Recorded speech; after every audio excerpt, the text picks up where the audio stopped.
welcome to day 3 of PAX 2023.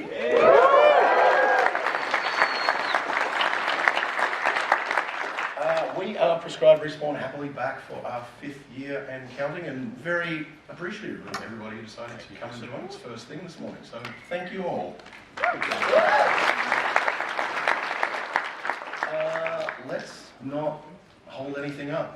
This panel will feature medical professionals discussing real medical procedures, mental health issues, and feature medical imagery. Patient material is de-identified and presented with consent. Please consider this your advice of discretion for this panel. Secondary disclaimer, we're going to talk about games.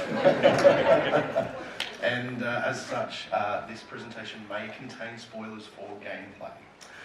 Also consider this your advice for discretion. With all that out of the way,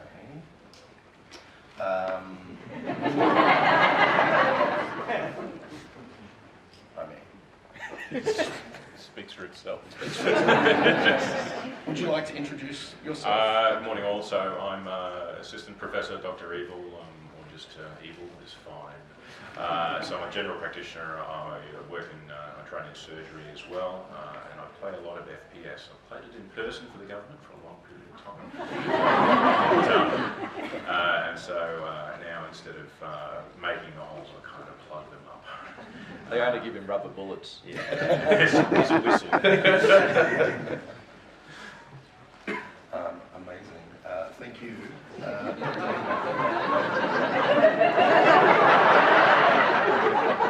I never know. Son of a bitch. You work as a GP, do you take any clients? Only minions, sorry. Dr. Bones. Hi, I'm Bones. As my name suggests, I'm an orthopaedic surgeon and particularly a spine surgeon working up in Queensland. Woo! Dr. Doom, it's my name.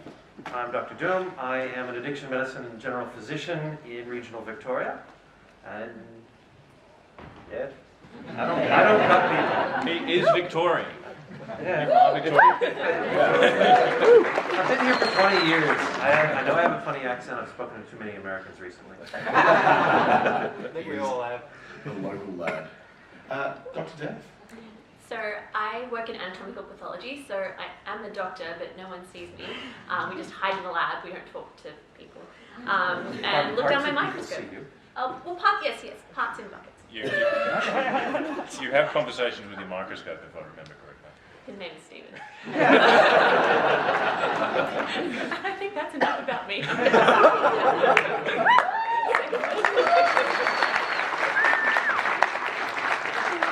And joining PR for her first year, Dr. Brown. Hello, I'm Dr. Braying. On the converse side to Dr. Dan, I talk to a lot of people because I am a psychiatry registrar up in Queensland. That's it.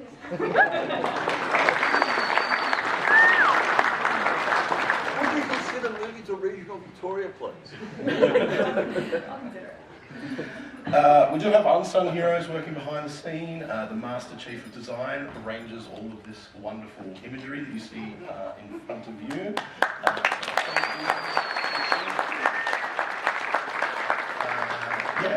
If you like what you see, he's got a website called Born and Thread. Check it out. But I think it's about time. And I think Dr. Evil, we're talking about music. We are. So I was a big fan of Doom 2016. I was a big fan of Doom Eternal. And anyone else think that soundtrack just absolutely slapped? Like, it was an awesome soundtrack. It really got you into the game. And I found myself actually fighting the hordes to the cadence of some of the music that very talented composer, Mick Gordon. Mick Gordon, yeah. He was here yesterday. Yeah, that he put together for that game. And I thought, why am I doing this? And I actually started doing some research, and it turns out that music can influence behaviour. And has anyone ever been frustrated by elevator music? Yeah. Interestingly enough, that's actually designed to soothe people. Quite low, Peter. It's true. So music can absolutely influence behaviour, and it's not just music, but it's certain sound cues as well. So they've actually found that the pitch of a baby's cry is designed to be grating. It's designed to get people's attention, so you don't, leave it in the savannah. You're like, I forgot something. Where is it? Music and sounds absolutely influence behaviour. And I think you were telling me cats. Yeah, felines, cats, they mew at the pitch of a crying baby because they know that's how they solicit you to get what they want. Cats are so very manipulative. They're lovely though, like I love them, but they are manipulative. So I think when you're playing a game and you find yourself, really getting into the cadence and really being affected by the music, just take a moment and realise that people like Dr. Brain have been involved and they're manipulating you.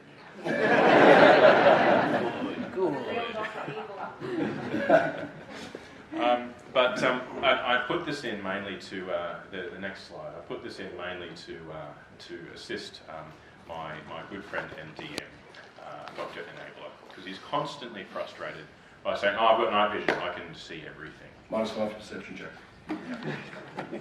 So night vision, FLIR, thermal vision, these are all augmented devices, things that are supposed to make you be able to see just a little better in an environment where you would otherwise not be able to see. And what you've got in the image up there, so on the left-hand side you've got a standard native photo from an observation platform, and on the right-hand side you've got a FLIR image with the Antigo marching one by one soldiers who are about to probably do some bad things. Now that's a FLIR image. FLIR is picking up temperature differentials, okay? And there are analogies to that sort of thing in games like D&D and so forth. How night vision works with FLIR, or even your standard green, all it's doing is it's taking very small amounts of light and amplifying it to a point where it's able to be perceived by you. Okay? It doesn't give you superhuman vision. And so the really interesting thing that a lot of people don't understand when it comes to night vision is you lose all depth perception. And so you cannot actually shoot or fight with an iron sights weapon looking down the barrel to be able to effectively engage a target. And that's why more often than not they use those night aiming devices, the little laser pointers. And so, I mean, you ruined my fun when we played here. Yeah, that's genuinely. Can I get a laser pointer and a FLIR image, please? I mean, saying no to you is just... We thought having a laser pointer and a shark. It's not going to Alright, so I'm allowed sharks with lasers, fine, that's fine. The more interesting thing in one of the, we say eat carrots, this is a great story from World War II when the Allies initially developed radar. They put out a whole bunch of paraphernalia to say that their pilots were able to see better in the dark because they were eating a lot of carrots. Carrots being high in carotene, which is vitamin A. And so the Germans and the Axis evil, they bought this. They're like, oh, okay, all right. They started feeding all of their pilots carrots. It was actually a bit of a shortage at the time. And as it turns out, no, they could just see the other aircraft because they were using radar. Healthy propaganda. It's so good propaganda. They should have said laxatives. Missed opportunity. Missed opportunity. If we rule the world. But, let's continue on the tack of D&D, and something that I'm always fascinated about, and I'm sure you have no problems with people using expired medication. No, not at all. No, it's perfectly safe. Completely. Yeah, so it's always fun when Drake or Lara goes into a dungeon and then there's immediately all the torches are still lit and they open a box and it's great that they pick up ammo in an ancient Mayan tomb, sure. That's where I store mine. Yeah. But it's even better when you pick up a potion bottle or a herb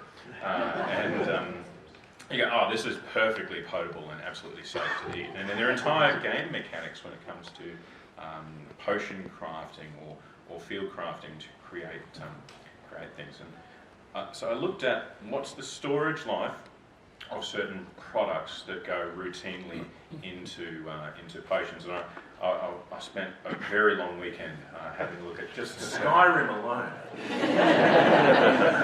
And I couldn't claim it on professional development funds, unfortunately. But I found that there were all these recipes, and one of the commoner things that were included in a lot of recipes was water, fine, okay, and wheat, strangely enough. A lot of Skyrim potions required wheat. So I thought, all right, well, let's focus on those. So the shelf life of wheat, okay, if you dry it, you store it, you put it in grain silos, fantastic, it'll last, years and years and years.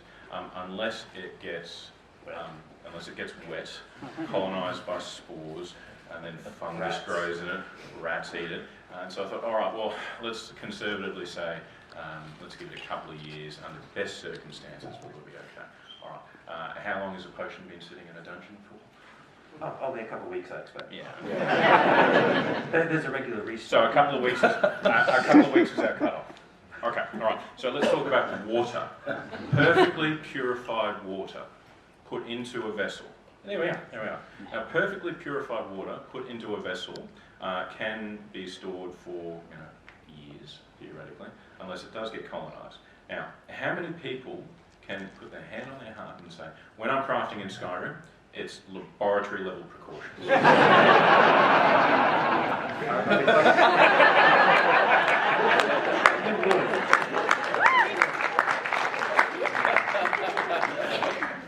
So, standing water that's been exposed to the elements will be colonised with bacteria, the things that cause disease, within 6 days, quite happily.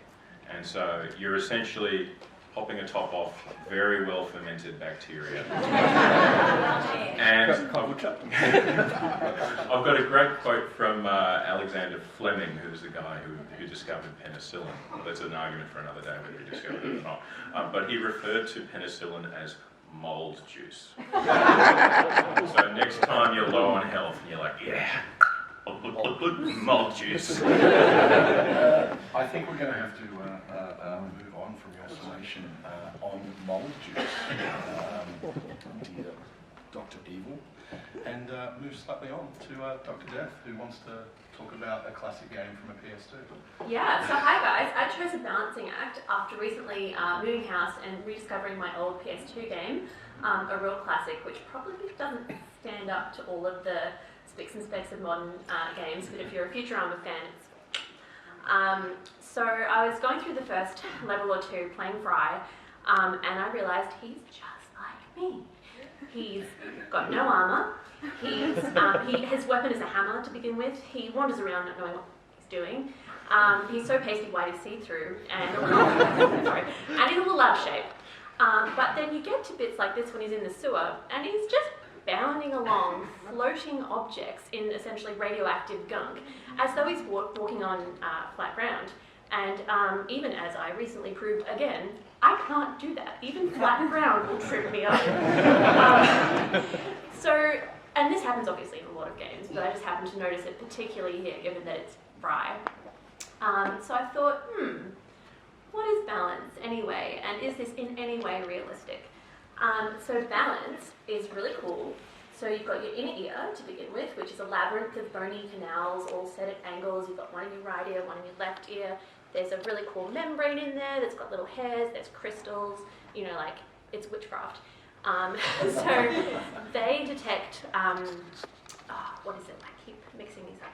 They detect angular acceleration is the word. So they detect when you whip your head around, up and down, all of that kind of stuff. They feed back to your cerebellum and tell you where your head is so that your eyes aren't doing that same crazy movement that your head is. They do all of that compensation. Then you've got all of your other stimuli, so your vision, your touch, muscles, everything all feeds back to the brain, and you get the vestibulospinal reflex, which is what stabilizes the body in response to stimuli that alter equilibrium.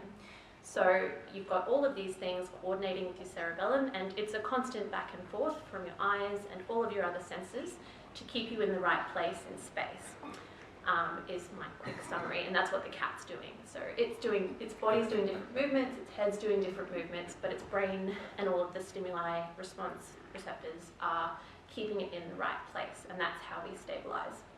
Is that a picture of your actual cat? Like, did you No, test it? my cat's cuter than that. So then you think, we've got this really cool system in the body, we can balance, maybe I could do that. Well, luckily, Oh, this is my favourite thing. yes. So reality TV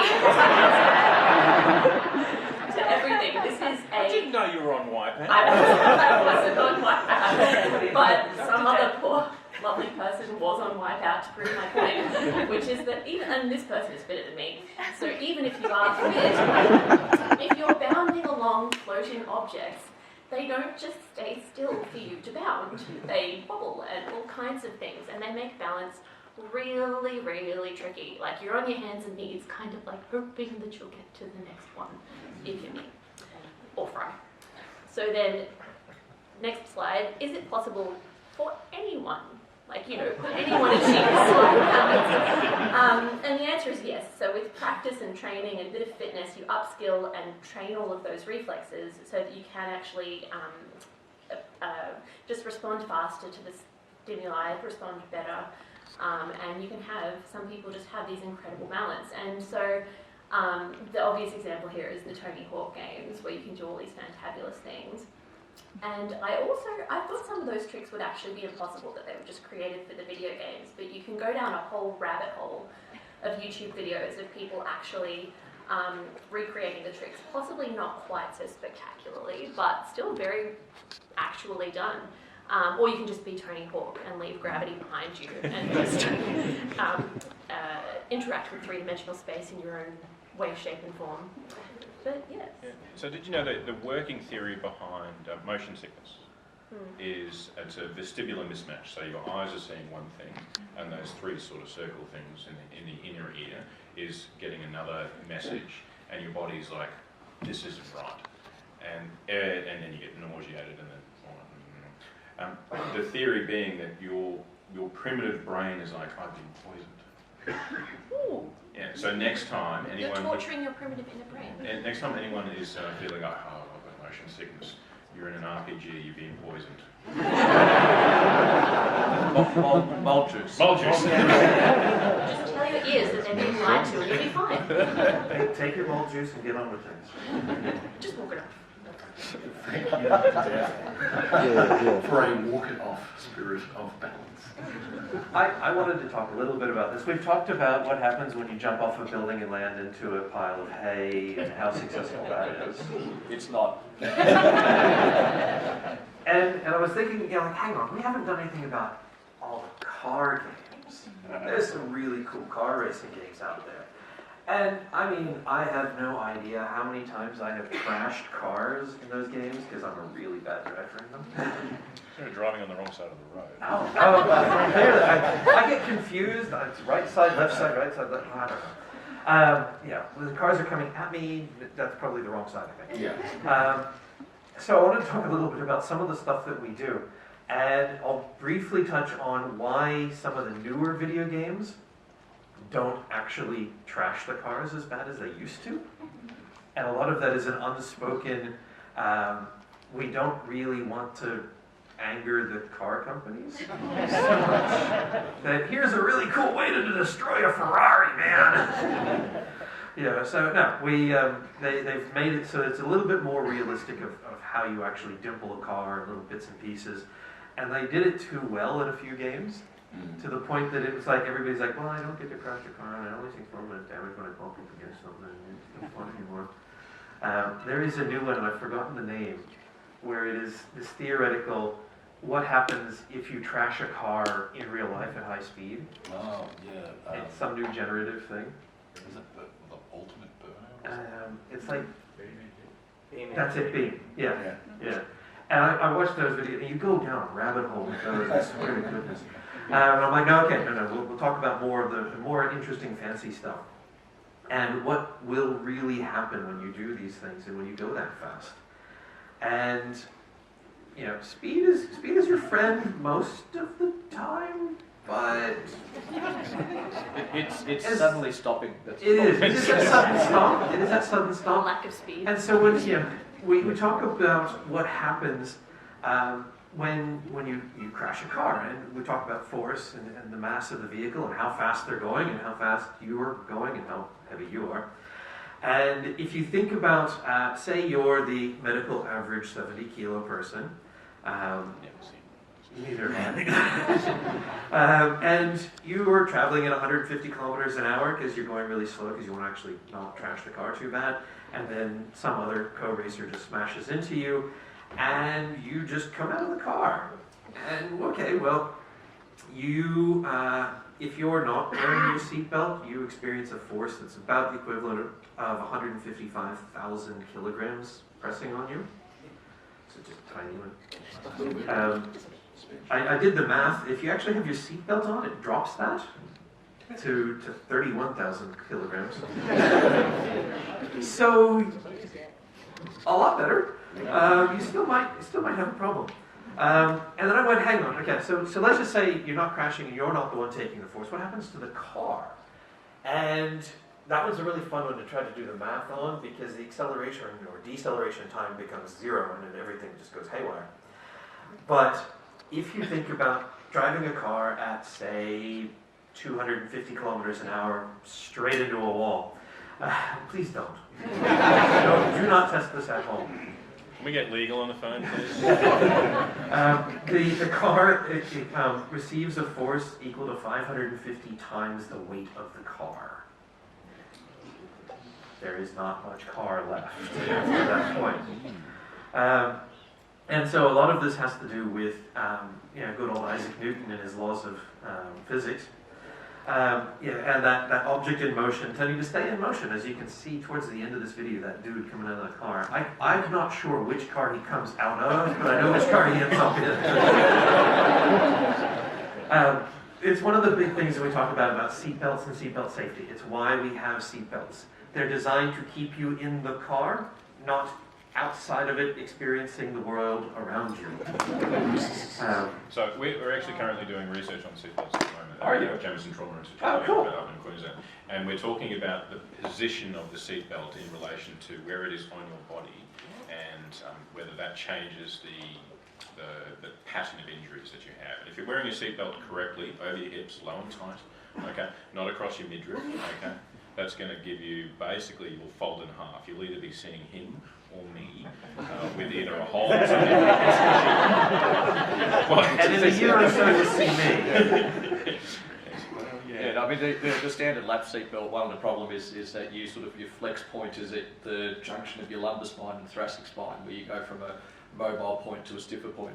And so at that level, there's a lot of important things. It's kind of where your spinal cord ends, and so you have a high chance of giving yourself a spinal cord injury. You have your biliary tree there, you have your pancreatic ducts there, you've got your duodenum there. Like, any of them can be ruptured by this L1 level injury, which we call a chance fracture. I don't know why we call it chance. It sounds I've got a chance fracture.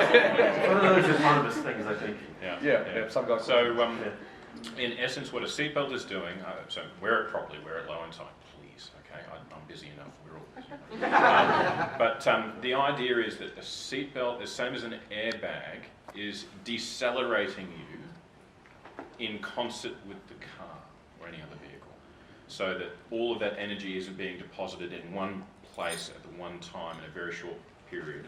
It's being deposited over a longer period of time in a more spread out fashion, meaning you'll walk away with bruises, but you won't be split in half. So please wear your seatbelts, wear them properly.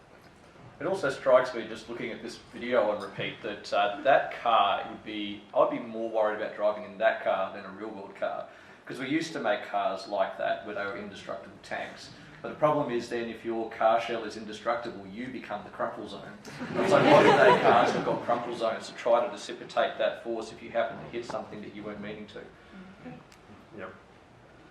So, who's going to take the force, you or the car? And what do you call that fracture? I think that guy's getting a little bit higher than his lumbar spine.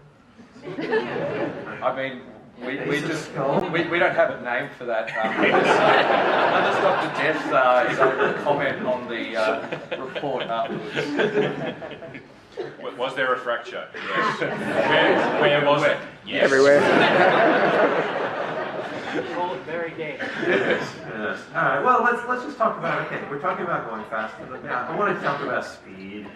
And so I wanted to touch a little bit about fast travel. We've been playing a little bit of Baldur's Gate 3. I'm still in Act 1.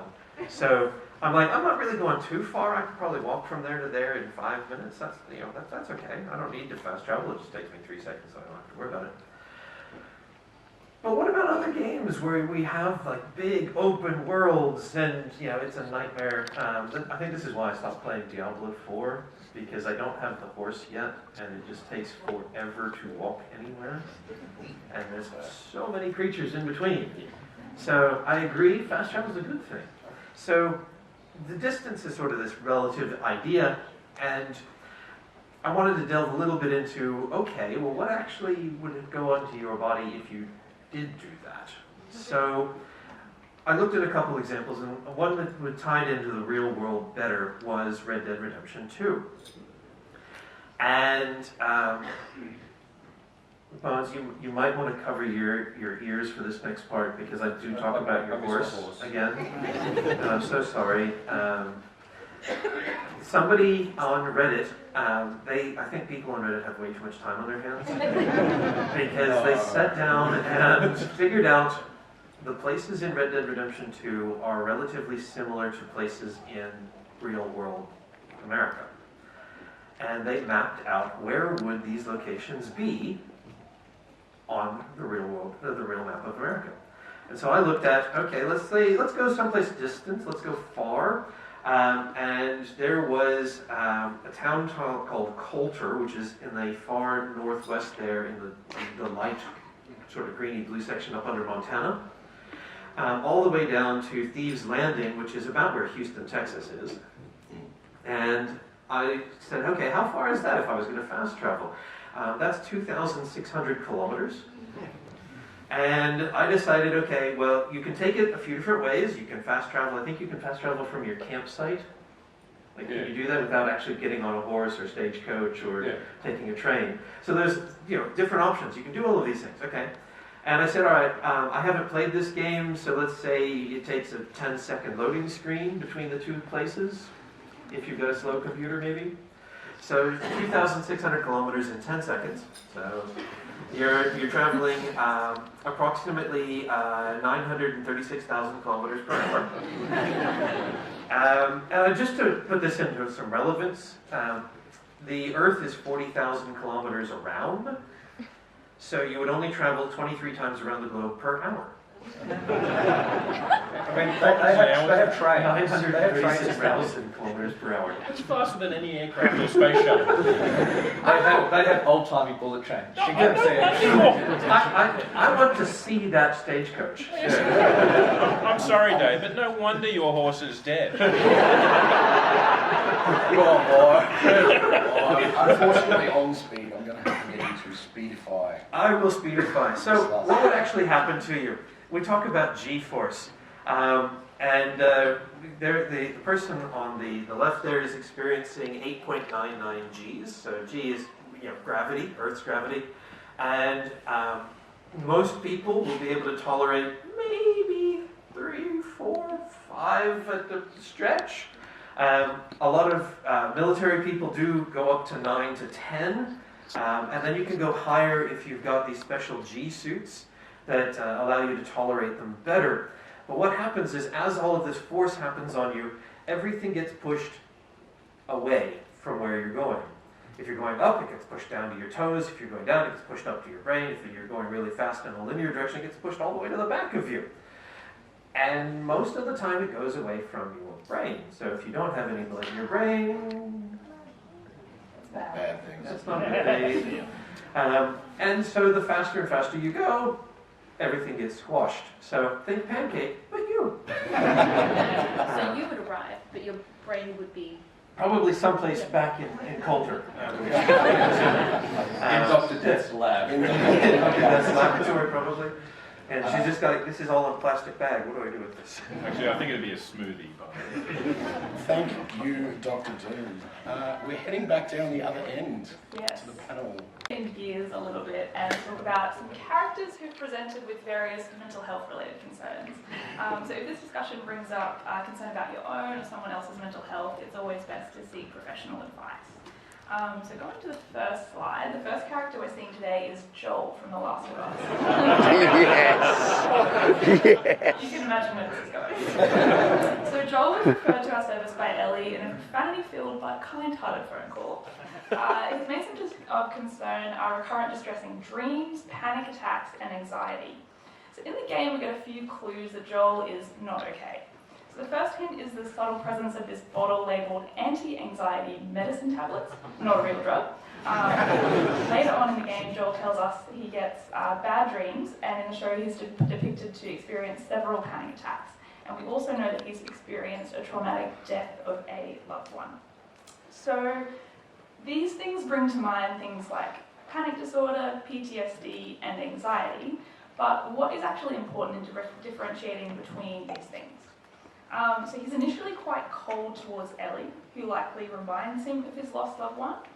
We also get hints that he's feared by people that know him.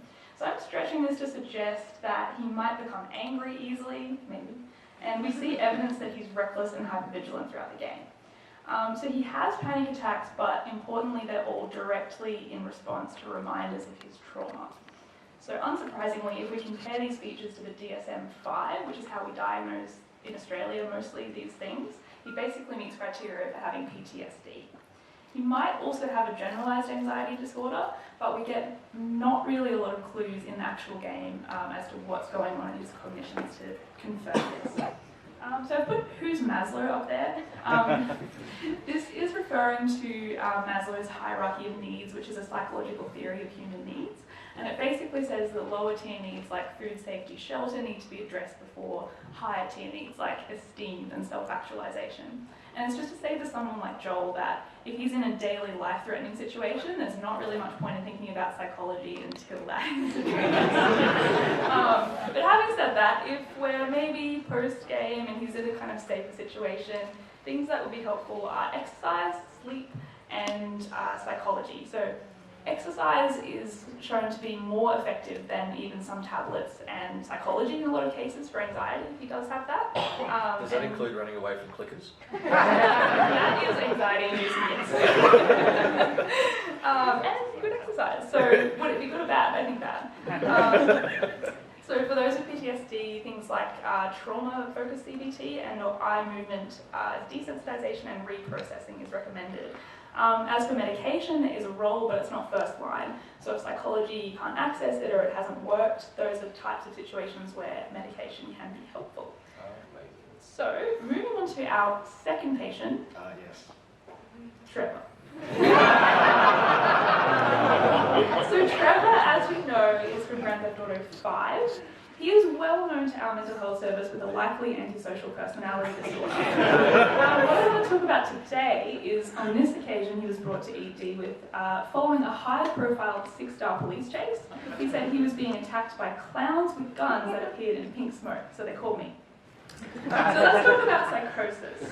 So psychosis is characterized by usually either delusional beliefs or hallucinations. There's actually 5 things that can characterize psychosis, but these are the most common and usually the earliest features, so we'll focus on those.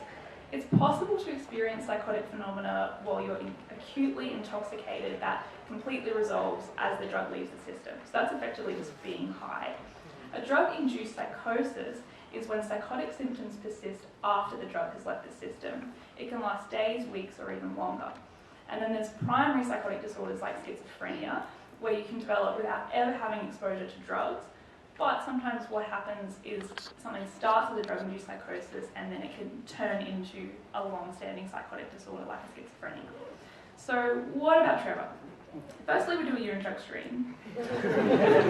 It's positive. For what? Everything. Yes. Lit up like a Christmas tree. Great. He's mistaken drugs for Pokemon. So to decide, we need this information. And as to whether he's just high or whether it's a drug-induced psychosis, we basically need time. Considering the risks, I would admit him to hospital while we're trying to figure this out. So there was one other thing that he said that I thought was a delusional belief, that he could materialize a jetpack in thin air. But it turned out to be true when he spawned a jetpack in ED and escaped, so assessment couldn't be completed. So I'm going to go with acute intoxication as our diagnosis with a differential of a drug-induced psychosis, depending if it wears off. If it doesn't wear off, we can consider antipsychotic medication to help. So after he escaped, we did contact police, but weirdly they weren't interested. They said he didn't have any stars or something. So all charges were dropped and no clowns were harmed. Finally, our last character presenting to ED is Jigglypuff.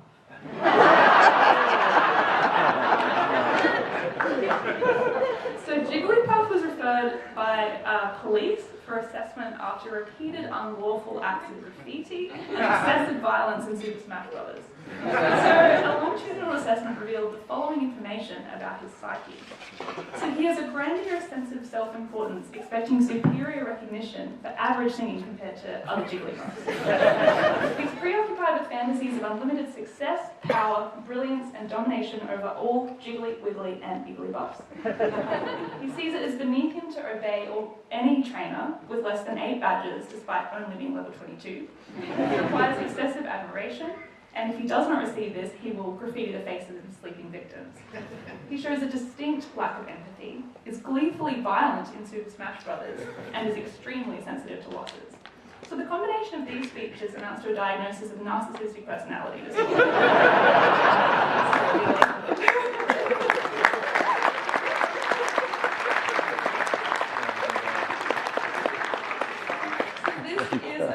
Of grandiosity, a need for admiration, and a lack of empathy. Personality disorders are really about a personality structure rather than an underlying pathology which we can treat with medications. So what we would suggest in this case is therapy, structured psychology, targeting MPD. So we did have one other character, Kirby, another pink character, but he ate the couch and the review had to be cancelled. So that's all the characters on the couch. Thank you, Dr. Bray.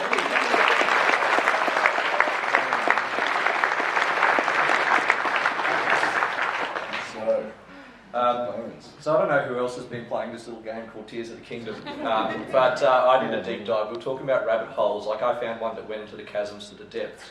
And it all started from this Forbes article, which was from May of this year, where they cleverly took data from US federal data and Tears of the Kingdom Hyrulean data, and they compared common produce between real world and the game.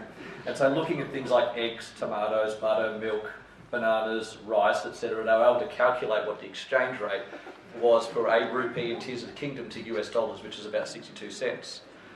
So this got me thinking, and this is where my decline started. I'll go to the next slide.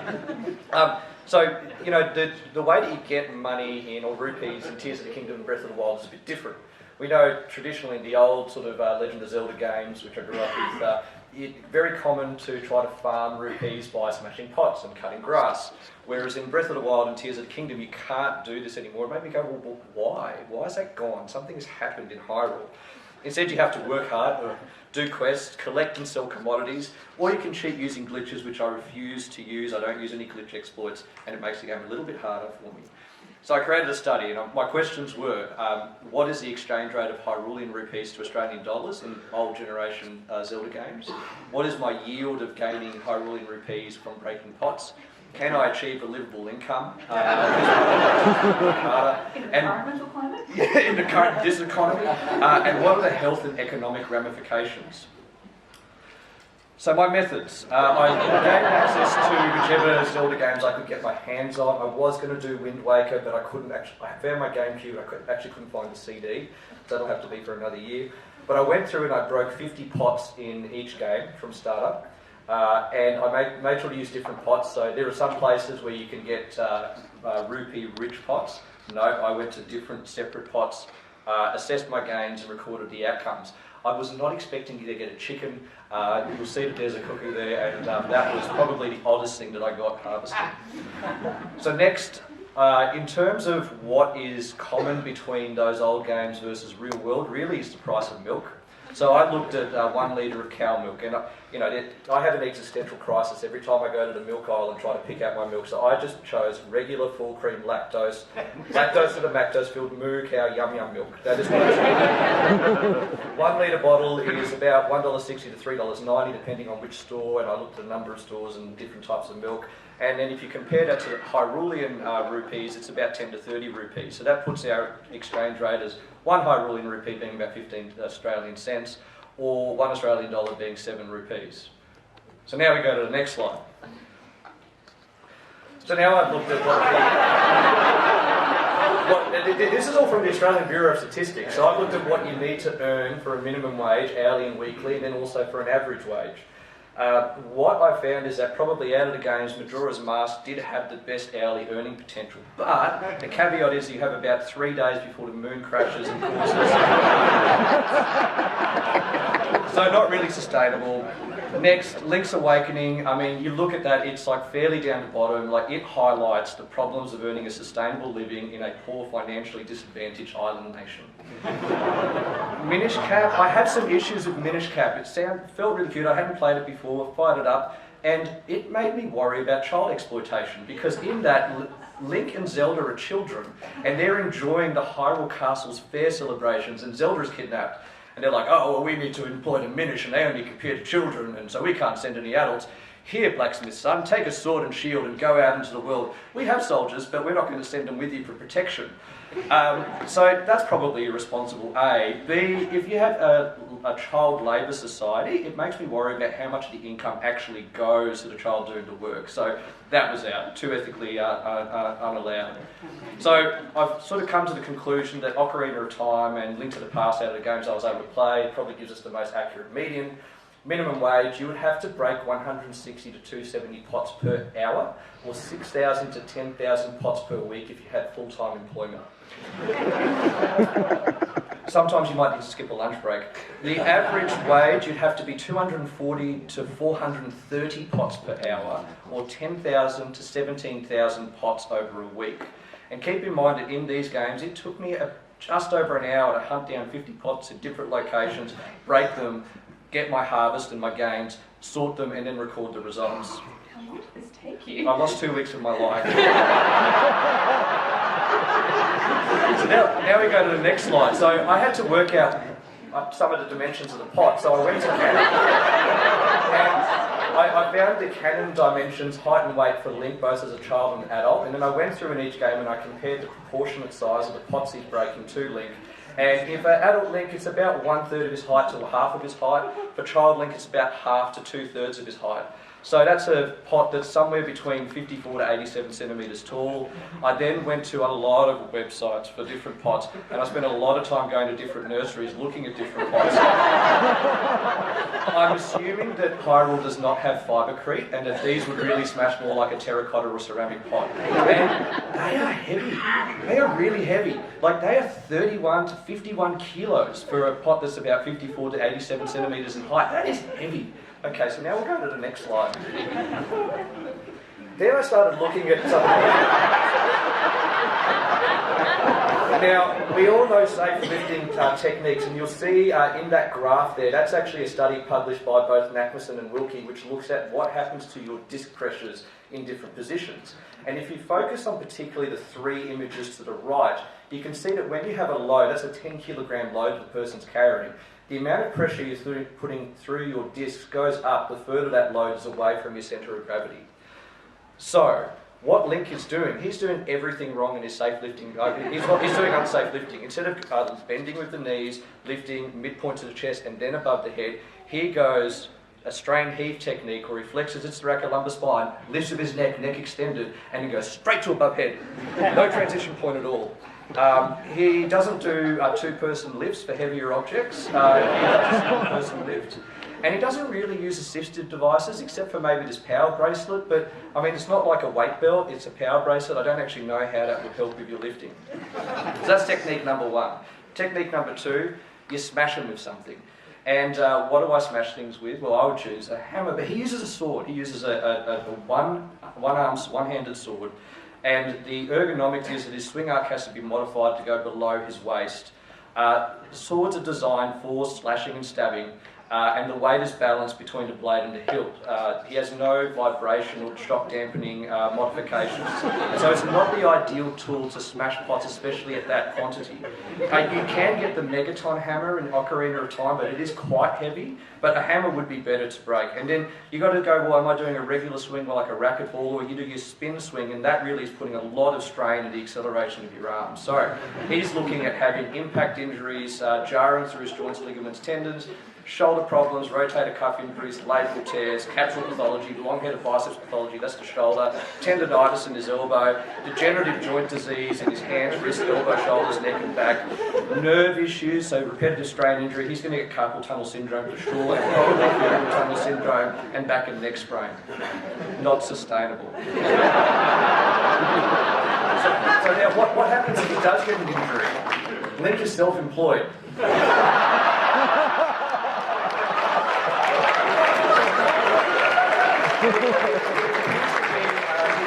Contractor or an employee, he's self-employed, he's not eligible for workers' compensation. I'm pretty sure that he cannot afford income protection. But it's not just himself that Link is destroying if we go to the next slide.